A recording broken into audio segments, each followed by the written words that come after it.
Okay, hello, नमस्ते, सत श्री अकाल। कैसे हो आप सभी लोग? क्या हाल चाल? एंड आज हमारे साथ हैं all India ranker 4 and all India rank 5। दोनों ही न्यू सिलेबस सीएस एग्जीक्यूटिव से रैंकर्स हैं। एंड बहुत ही बड़ा अचीवमेंट है ऑल इंडिया रैंक लाना।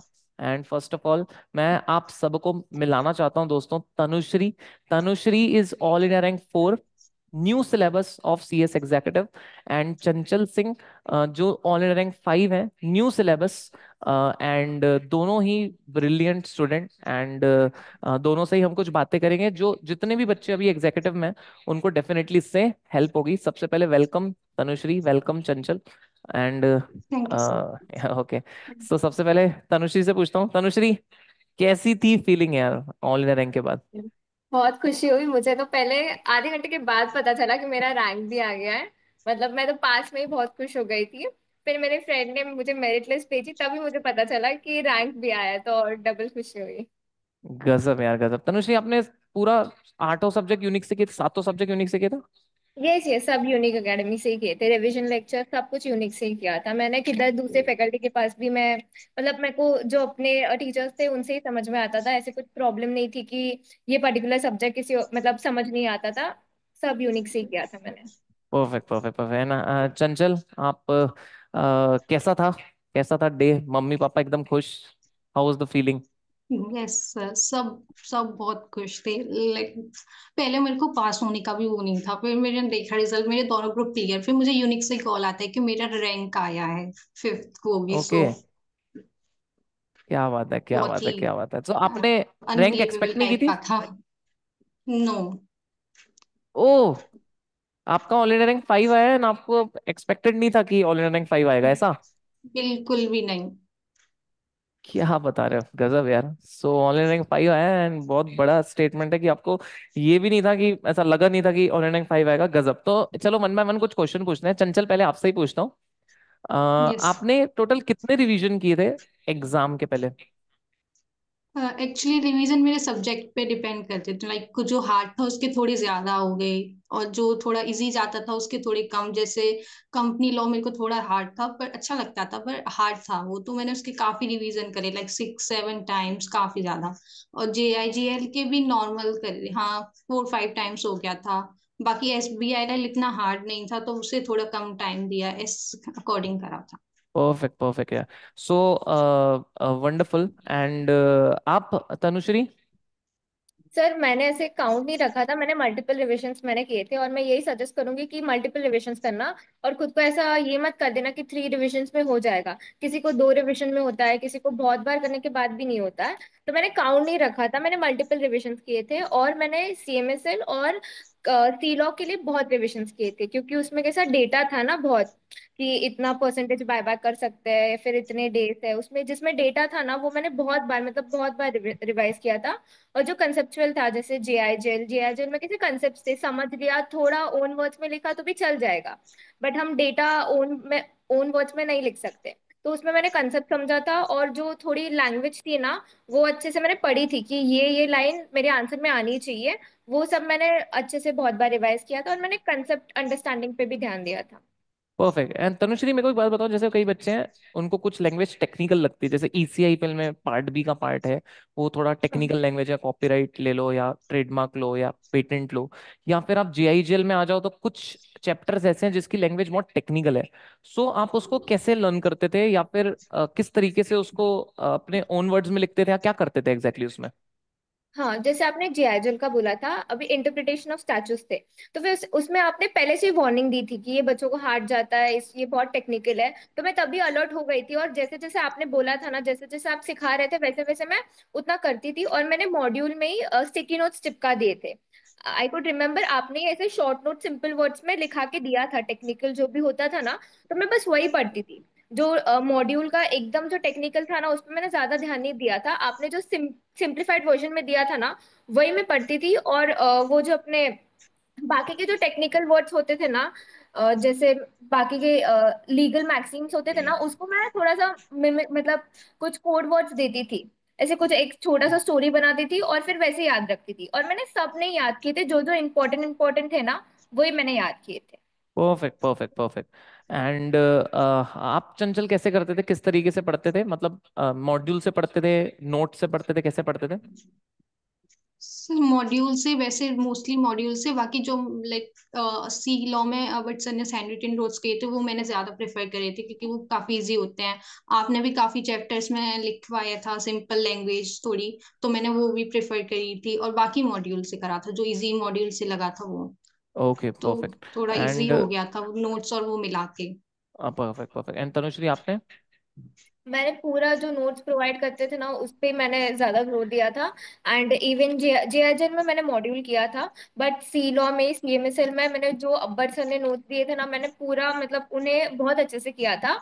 और मॉड्यूल की मैंने रीडिंग की थी, और मतलब एकदम इन डेप्थ मैंने नहीं किए थे। पुढले कौन से जो चैप्टर्स थे ना उनका नहीं भी किया था। लाइक इंट्रोडक्शन पार्ट जो होता था ना, वो मैं कभी कभी स्किप करती थी क्योंकि वो टाइम कंज्यूमिंग होता था।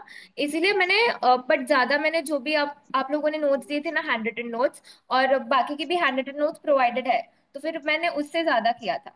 अच्छा अच्छा, मेरे को बताओ, कोई नया बच्चा अभी एग्जाम दे रहा है, एंड जैसे हम लोग क्लास में नोट से पढ़ते हैं, और कुछ बहुत सारी चीजें मैं एक्स्ट्रा लिखवा के देता हूँ, आपने देखा है, जो मॉड्यूल में होती है बट अपने नोट्स में नहीं है। तो मेरे को एक बात बताओ, क्या जब आप मॉड्यूल से पढ़ते थे आपको ये समझ में आता था कि क्या हम पूरी ऑलमोस्ट मॉड्यूल कवर करके चलते हैं क्लास में, तनुश्री?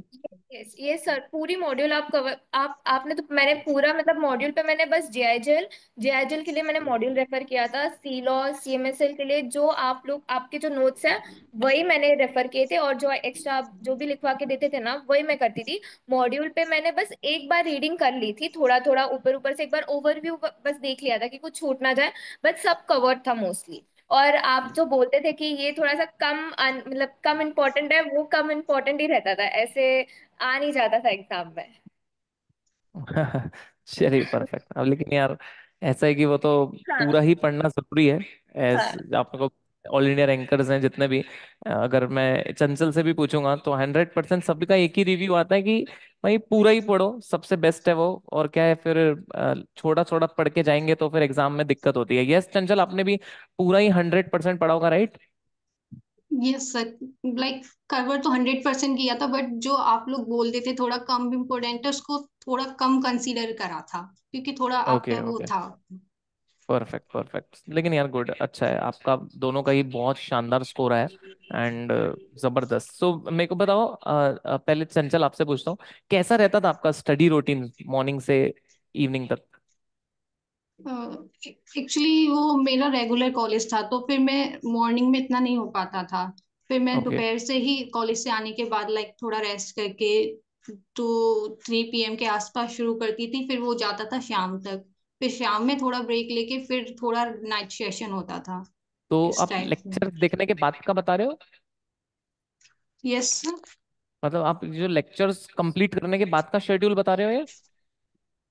हाँ, लेक्चर कंप्लीट करने के बाद थोड़ा, और लेक्चर की ओके। ड्यूरिंग भी, सो आपने क्योंकि मेरे को थोड़ा कितना, रिकॉर्डेड देखना पड़ता था। अच्छा आपने ईटी और एग्जीक्यूटिव में कितना टाइम लिया था एग्जाम देने में? ईटी मैंने थोड़ा टाइम था, ईटी और लाइक ईटी मैंने दे दिया, उसके बाद मैंने थोड़ा कॉलेज की वजह से बाद में एग्जीक्यूटिव शुरू करा था। Okay perfect. एंड तनुश्री आपका कैसा रहता था शेड्यूल? मैं एक्चुअली लाइब्रेरी जाती थी, तो मैं मॉर्निंग में लाइब्रेरी जाती थी तो वो रात को आती थी। मेरा वही शेड्यूल होता है, 9 बजे सुबह लाइब्रेरी जाओ, रात को 9 मतलब 9:30 तक घर आ जाती थी रात को। अच्छा, घर आके पढ़ते थे वापस? नहीं नहीं, जो था वो लाइब्रेरी में ही पढ़ती थी मैं। 12 आवर्स जो अच्छा। देती थी, हाँ वही उधर ही पढ़ती थी मैं। और एग्जाम के बाद में थोड़ा लाइक जब एग्जाम नजदीक आई थी ना तो पढ़ती थी मैं। सुबह भी थोड़ा टाइमिंग देती थी, बट मोस्टली लेक्चर्स के टाइम पे मैं बस सुबह, नॉट नेसेसरी 9 o'clock, 8 o'clock तक मैं चली जाती थी। कभी कभी 9:30 तक मैं घर आ जाती थी, 9:30 9:45 रात तक। अच्छा, तो आप मतलब लेक्चर्स भी लाइब्रेरी में देखते थे? हाँ लेक्चर्स भी लाइब्रेरी में ही देखती थी मैं, ईयरफोन्स वगैरह यूज करके। Perfect perfect perfect. So exam के टाइम मतलब आपने मैक्सिमम 12 आवर्स की स्टडी की है, ऐसा? हाँ मतलब जब भी लेक्चर्स होते थे ना तभी मैं 12 आवर्स प्रॉपर। मेरा क्या था पता है, कि ऐसा नहीं है कि 14 घंटे पढ़ो, 16 घंटे पढ़ो। मेरा ऐसा कि जितना भी घंटे आई स्टडी ना, उतना इट शुड बी इफेक्टिव। मतलब मैं लाइब्रेरी जाती थी ना, तो तभी देर इज नो डिस्ट्रैक्शन। मैं फोन भी ज्यादा यूज नहीं करती थी, कुछ नहीं, लाइब्रेरी में कुछ डिस्ट्रैक्शन नहीं। लेक्चर्स देखती थी, जो लेक्चर्स का रिविजन होता था उतना करती थी, एंड दैट्स इट, उतना ही।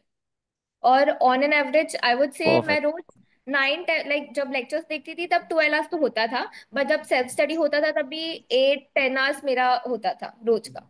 बट 8 10 आवर्स अच्छा, कंसिस्टेंटली, ऐसा नहीं कि एक आपका, दिन छुट्टी। ओके, हाँ। Perfect. I want to ask from you कि आपने ईटी और एग्जीक्यूटिव में कितना गैप था?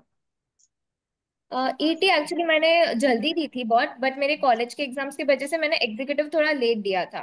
लाइक कितना? ईटी, ईटी मैंने मई 23 को दी थी, तो मेरा गैप थोड़ा ज्यादा था। मई 23 को दिया था आपने, और आपने हाँ। एग्जाम जो दिया वो दिया December 24 को। Yes yes. तो तकरीबन तकरीबन 1.5 साल। हाँ, बट मैंने ये अपने एग्जीक्यूटिव के लिए ना, मैंने समवॉट अक्टूबर में मैंने शुरू किया था। लाइक मई अक्टूबर नहीं, सॉरी, अक्टूबर 23 को मैंने शुरू किया था प्रिपरेशन।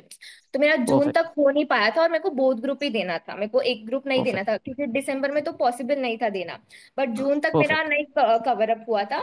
तो मेरा लास्ट चांस था दिसंबर में मैंने दिया था। आई वॉज होपिंग कि जैसे सीए का आ गया था ना, अटेम्प्ट्स बढ़ा दिए थे, आईसीएसआई भी कर दे, थोड़े अटेम्प्ट्स बढ़ा दे, बट हम्म। नहीं, फिर मेरे को दिसंबर ही देना पड़ा था। चलो, नहीं, अच्छा होता है, अच्छे के लिए होता है देखो। Yes. है ना? एंड चंचल, आप बताओ कि आपका कौन सा, आपने, आई एम सो सॉरी, आपका मेमोरी टेक्निक कैसे आप फॉलो करते थे? कि जैसे कि भाई कोई चीज रिमेम्बर करनी है, सो बहुत बार ऐसा होता है कि वो भूल जाते हैं, सेकंड रीडिंग भी करो तो फर्स्ट टाइम भूल जाते हैं। सो मेमोरी टेक्निक के लिए आप क्या करते थे एंड किस तरीके से पढ़ते थे? सर एक तो उसे पहले बार मल्टीपल रिवीजन करो उस चीज के ऊपर से, फिर उसे डेली लाइफ से कनेक्ट करके चीजें वो करो, थोड़ा उसे फन वे में याद करो। इसे बोरिंग तरीके से याद मत करो, उसे रट्टा नहीं मारना होता, उसे थोड़ा फन वे में पढ़ो। इस वजह से जैसे SBILL में, सॉरी, कंपनी लॉ में, डोरमेंट कंपनी में आपने एक वो सॉन्ग करके याद कराया था, तो वो मेरे को अभी तक याद है। इसलिए उस पर फन वे में करने से ज्यादा जल्दी याद होता है। परफेक्ट, परफेक्ट, इस परफेक्ट, परफेक्ट। एंड कैसे, काम कैसे रहते थे आप लोग एग्जाम में? मतलब पैनिक हो जाते हैं बहुत बच्चे, चंचल जैसे बहुत बच्चे होते हैं, टेंशन आ जाती है, तो आप दूसरों को कैसे एडवाइस करोगे, हाउ टू बी काम? सर वो तो मैं खुद भी हो जाती थी कभी कभी, क्योंकि लगता था कि सब भूल रहे हैं, जो अच्छा। पढ़ा था सब गया। एग्जाम हाँ। से एक दिन पहले भी like, दे के आए, अगले दिन भी जाना होता है, फिर लगता है कि अब रिवाइज कैसे होगा, पूरा सिलेबस सब भूल रहे हैं। फिर थोड़ा वो करके याद हो जाता है, एग्जाम में आ जाता है। जब आपने मल्टीपल रिवीजन करे होंगे तो आपको याद आ जाता है एग्जाम में। ऐसा नहीं होता कि आप भूल जाओगे सब कुछ अगर आपने इतना पढ़ा है तो। Perfect, perfect, perfect. And the most important question जो बच्चों के लिए है, चंचल, पहले आपसे पूछता हूँ कि राइटिंग प्रैक्टिस करते थे आप? Yes sir. तो कैसे करते थे? वो लाइक हमारी वो डाउट सॉल्विंग ग्रुप थे, उसमें यूनिक की तरफ से कुछ वो आंसर वो करने के लिए हम ज्वाइन किए थे। तो वो डेली क्वेश्चंस भेजते थे, तो उनको ही करते थे। और इंटरनल सीरीज भी होती थी, टेस्ट सीरीज, वो भी दी थी मैंने। अच्छा, तो टेस्ट तो सीरीज दी उनसे थी काफी आपने? हो गया। Yes sir. और तनुश्री, आपने? हाँ, मैंने भी टेस्ट सीरीज दी थी, एंड क्या मुझे टेस्ट सीरीज में ना, कंपनी लॉ में मुझे 60 मिले थे, और एक्चुअल एग्जाम में भी मुझे 60 मिले थे। क्या बात है यार, गजब। हाँ। एंड राइटिंग प्रैक्टिस कैसे करते थे आप, तनुश्री? सर मैंने लाइक राइटिंग प्रैक्टिस मैंने बहुत अच्छे से की थी। स्पेशली सी लॉ के लिए मैंने बहुत, सी लॉ और सीएमएसएल के लिए बहुत अच्छे से की थी, जेआईजेल के लिए भी की थी मैंने लाइक हम्म। अभी फॉर एग्जांपल डायरेक्टर्स चैप्टर हो जाता था ना, तो मैं उसके स्कैनर्स या फिर पास्ट पेपर्स में सॉल्व करने लग जाती थी। मैं ऐसा हम्म। लाइक वेट नहीं करती थी कि टेस्ट हो गए तभी मैं दूंगी। टेस्ट भी मैंने बहुत हम्म। दिए थे, उसकी भी मेरे को लाइक बेनिफिट हुआ। और अपने टेस्ट का बेनिफिट क्या है कि आंसर्स चेक करने के बाद हमें दूसरों के भी चेक्ड आंसर्स देखने को मिलते हैं, तो मैं दूसरों के भी आंसर्स मतलब आंसर पेपर जाके देखती थी कौन कैसा लिखता है, क्या करता है। तो वैसे मैंने करती थी, और मैं खुद भी मतलब मैंने ये एक मैंने अच्छी बात की थी कि मैं कभी कभी खुद मतलब आंसर्स लिखती थी और खुद ही इवैल्यूएट करती थी। मैं ऐसा फ्रेश पर्सपेक्टिव रखती थी कि मैं लाइक इवैल्यूएटर हूँ, मैंने ये पेपर नहीं लिखा है।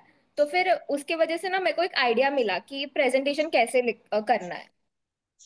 परफेक्ट यार। आई थिंक तनुश्री ने जितना भी किया है उससे ये समझ में आ रहा है कि भाई स्मार्ट वर्क भी बहुत इंपॉर्टेंट है। आप जितना मतलब हार्ड वर्क करो करो करो। कई लोग 16-16 घंटे पढ़ते हैं, जैसे तनुश्री कह रही है उसने कंसिस्टेंटली पढ़ा था, लेकिन 12 आवर्स पढ़ी पढ़ती थी लेकिन consistently. That is the thing which is more important I think. Because आप एक दिन पढ़ रहे हो, 2 दिन नहीं पढ़ रहे हो, 4 दिन पढ़ रहे हो फिर नहीं पढ़ रहे हो, वो आई थिंक ऐसी चीज है ना जिससे आई थिंक और टेंशन बढ़ती है और दिक्कत और क्रिएट होती है। सो कंसिस्टेंसी इज द की, जो इन दोनों की बातों से मुझे समझ में आ रहा है। आई थिंक आप सभी लोग जो हमारे यूनिक से, तनुश्री, चंचल, आपको शायद पता है कि नहीं पता, I don't know, total 18 all India rankers आए हैं, 18, एंड 11 एग्जीक्यूटिव्स हैं, 7 आई थिंक प्रोफेशनल्स हैं। एंड आप सभी के लिए आप लोग का एक एड्रेस यूनिक एकेडमी में आ गया, एंड आप लोग के लिए एक बहुत ही बढ़िया गिफ्ट 100% घर पे आने वाला है। बहुत ही प्यारा गिफ्ट है। क्या है वो, आपको अभी नहीं खोलना रहेगा। हम लोग एक उसका प्रॉपरली जूम पे इवेंट करेंगे, प्रॉपर सारे के सारे 18 रैंकर्स के साथ में, एंड तब वो गिफ्ट आप लोग खोलेंगे। एंड अभी बस हम लोग ऑलमोस्ट 2-4 दिन में उसे डिस्पैच करेंगे एंड आपके पास आएगा। I want to ask, I will not take much of your time. कुछ लास्ट बच्चों के कुछ क्वेश्चंस होते हैं छोटे मोटे, मैं वही पूछना चाहता हूँ। एंड सबसे पहले तनुश्री आप ही बता दो द फर्स्ट थिंग कि यार बच्चे जो है ना वो पढ़ने बैठते हैं लेकिन ना वो डिस्ट्रैक्ट बहुत होते हैं। मतलब ऐसा होता है कि बुक खोले फिर पढ़ते पढ़ते ध्यान जब भटक रहा है, ये हो रहा है वो हो रहा है। सो अगर आपके साथ भी ऐसा होता था तो उसको ओवरकम कैसे करते थे?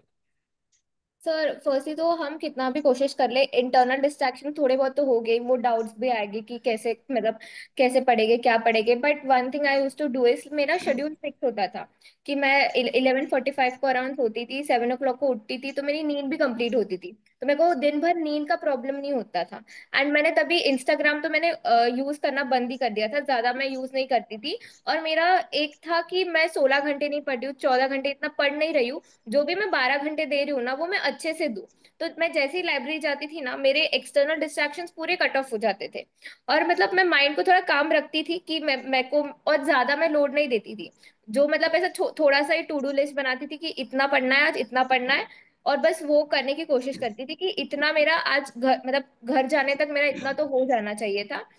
तो फिर मेरे माइंड में वो होता था कि इतना थोड़ा थोड़ा थोड़ा ही देती थी। अगर हमने ज्यादा बर्डन कर दिया ना अपने माइंड को, तो वो स्ट्रेस में आ जाता है, फिर हम डिस्ट्रैक्ट हो जाते हैं। इसीलिए जितनी अपनी कैपेसिटी है ना उतना ही पढ़ो। और जो तुमने स्पेसिफिक डे के लिए गोल चूज किया है कि इतना पढ़ना है, तो वो उतना टारगेट अचीव करके ही जाना है।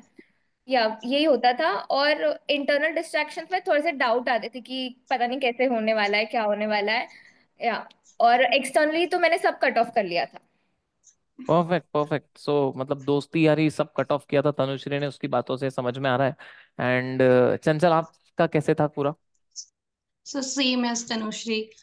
इंस्टा मैंने काफी टाइम पहले बंद कर दिया था, और लाइक रोज के डेली के लिए गोल्स थे कि हाँ इतना पढ़ना है, लेक्चर के बाद वो रिवाइज करना है, इतना करना ही है।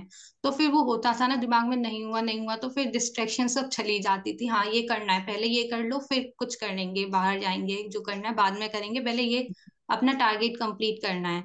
तो वो ऐसे होता था, अपने अंदर थोड़ा इंटरनल मोटिवेशन लानी होती है उसके, परफेक्ट यार हमें अपने परफेक्ट, आई गोल थिंक अचीव गजब करने यार। के लिए। यस। सो एंड चंचल, कौन सा सब्जेक्ट आपको पढ़ने में सबसे अच्छा लगता था? JIGL, ग्रुप वन में तो अच्छा लगा। JIGL ही मतलब मैं अच्छा लगता इंटरव्यू था। ले रहा हूँ कहीं, आप इसीलिए तो नहीं बोल रहे हो? नहीं नहीं सर, JIGL थोड़ा था, ओके, एंड आपके आपको पढ़ाने का तनुश्री? एक थोड़ा वे भी अच्छा था, और वो वैसे भी ओके। JIGL में अच्छा लगता था। यस। मुझे भी जेआईजेल ही पसंद था, ऐसे नहीं है कि आप इंटरव्यू ले रहे हो इसीलिए। बट जेआईजेल एंड सीएमएसएल पसंद था मेरे को। गजब गजब, बहुत ही बढ़िया। सो जो बच्चे, last one of the last question, कि जो बच्चे CFM या टेक्स से डरते हैं, क्योंकि थ्योरी भी कई बच्चे ऐसे होते हैं CS में मैनेज कर लेते हैं, कुछ बच्चे प्रैक्टिकल से बहुत ज्यादा डरते हैं, तो आप उनके लिए क्या बोलोगे चंचल, कैसे करें? सर एक्चुअली CFM में थोड़ा प्रैक्टिस लगता है, मेरा अकाउंट्स हमेशा से अच्छा था। लाइक मैं अकाउंट्स में मेरे हाईएस्ट स्कोर आते हैं हमेशा से, 12th में भी 99 मार्क्स आए थे मेरे अकाउंट्स में। तो मेरा अकाउंट्स मुझे कभी हार्ड नहीं था। गजब यार, और FM में 99। थोड़ा फॉर्मूला वो रिटेंशन में प्रॉब्लम आती थी, तो उसमें कई बार मल्टीपल बार आपको क्वेश्चन सॉल्विंग करने से हो जाता है वो। गजब यार गजब, 99 मार्क्स, गजब। And तनुश्री, मतलब ये मेरे को बताओ, आप मतलब बचपन से टॉपर रहे हो क्या चंचल?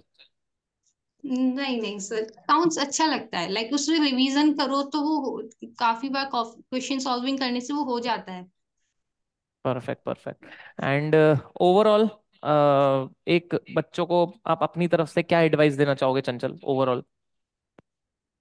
ओवरऑल यही कि कंसिस्टेंसी मेंटेन करो, रोज पढ़ो, ये नहीं कि 2 दिन पढ़ के फिर तुम घूम वो हो गया छोड़ दिया फिर पढ़ने बैठ गए। रोज थोड़ा थोड़ा करो, पर रोज करो तो हो जाएगा। राइटिंग प्रैक्टिस करो, उसकी जो कराए पढ़ाए उसे लिख के देखो, और टेस्ट दो तो हो जाता है, इतना वो नहीं है। Perfect perfect perfect. मैं वही कहता हूँ, बच्चों को एग्जीक्यूटिव हार्ड लगता है, फिर जब क्लियर हो जाता है तो ऐसा लगता है कि नहीं, मैनेजेबल है, कर सकते हैं। कि वही चीज है, इवन आप भी जब एग्जीक्यूटिव में थे, जब एग्जाम देने जा रहे होंगे, कितना आपको भी टेंशन हो रही होगी, बट आज यू आर कॉन्फिडेंट कि यस हो जाता है। दैट इज द ओनली की। एंड तनुश्री, आप बताओ क्या मिस्टेक है जो बच्चों को नहीं करनी चाहिए सीएस एग्जाम में?